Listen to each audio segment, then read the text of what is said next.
Assalamualaikum warahmatullahi wabarakatuh. Hai, nama saya Gea Melia, absen 16 kelas 11 MIPA 4. Pada video kali ini saya akan membahas materi PPKN bab 5 yang berjudul Mewaspadai Ancaman Terhadap Negara Kesatuan Republik Indonesia.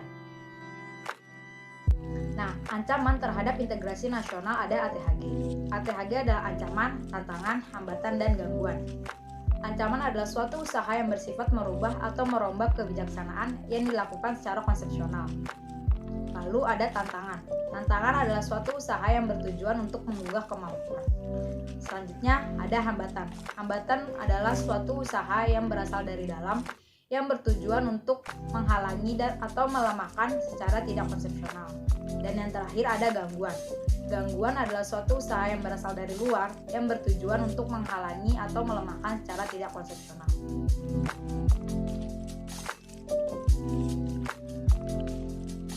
Selanjutnya, ancaman di bidang Ipolek Sosbud Hankam, yaitu ideologi, politik, ekonomi, sosial budaya, dan pertahanan dan keamanan. Yang pertama, ancaman di bidang ideologi. Ancaman di bidang ideologi merupakan ancaman yang sangat membahayakan karena akan berpengaruh terhadap falsafah negara, yaitu Pancasila. Nah, contohnya ini ada liberalisme dan komunisme. Selanjutnya, ancaman di bidang politik.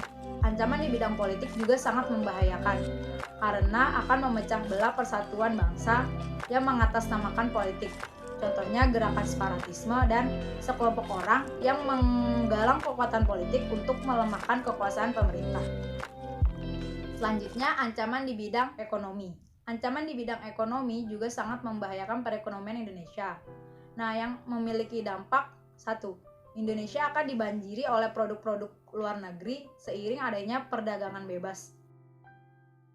Yang kedua, lambat laun perekonomian Indonesia akan dikuasai oleh pihak asing. Yang ketiga, timbulnya kesenjangan sosial. Selanjutnya, ancaman di bidang sosial budaya. Ancaman di bidang sosial budaya memiliki dampak negatif, yaitu gaya hidup konsumtif, gaya hidup hedonisme, gaya hidup westernisasi, dan individualisme.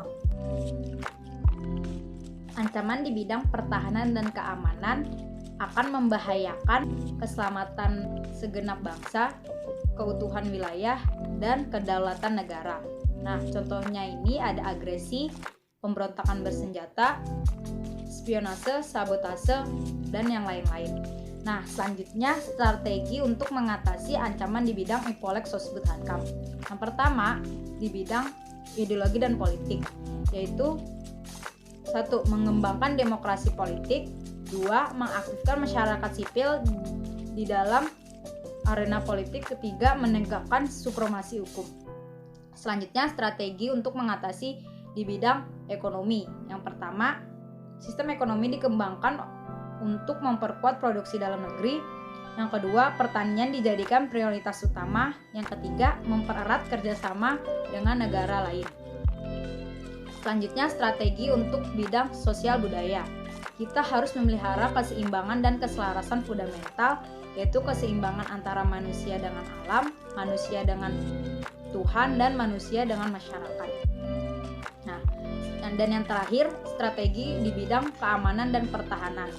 Nah, strategi di bidang pertahanan dan keamanan ini tertuang di dalam pasal 30 ayat 1-5 yang berbunyi 1. Tiap-tiap warga negara berhak dan wajib ikut serta dalam usaha pertahanan dan keamanan negara. Yang kedua, usaha pertahanan dan keamanan negara dilaksanakan melalui sistem pertahanan dan keamanan rakyat semesta oleh Tentara Nasional Indonesia dan Kepolisian Negara Republik Indonesia sebagai kekuatan utama dan rakyat sebagai kekuatan pendukung. Yang ketiga, Tentara Nasional Indonesia terdiri dari Angkatan Darat, Laut, dan Udara sebagai alat negara bertugas mempertahankan, melindungi, dan memelihara keutuhan dan kedaulatan negara. Yang keempat, Kepolisian Negara Republik Indonesia sebagai alat negara yang menjaga keamanan dan ketertiban masyarakat, bertugas melindungi, mengayomi, melayani masyarakat, serta menegakkan hukum. Dan yang kelima, susunan dan kedudukan Tentara Nasional Indonesia, Kepolisian Negara Republik Indonesia, hubungan kewenangan antar Tentara Nasional Indonesia dan Kepolisian Negara Republik Indonesia di dalam menjalankan tugasnya. syarat-syarat keikutsertaan warga negara dalam usaha pertahanan dan keamanan negara, serta hal-hal yang terkait dengan pertahanan dan keamanan diatur dengan undang-undang. Sekian video kali ini, kurang lebihnya mohon maaf. Wassalamualaikum warahmatullahi wabarakatuh.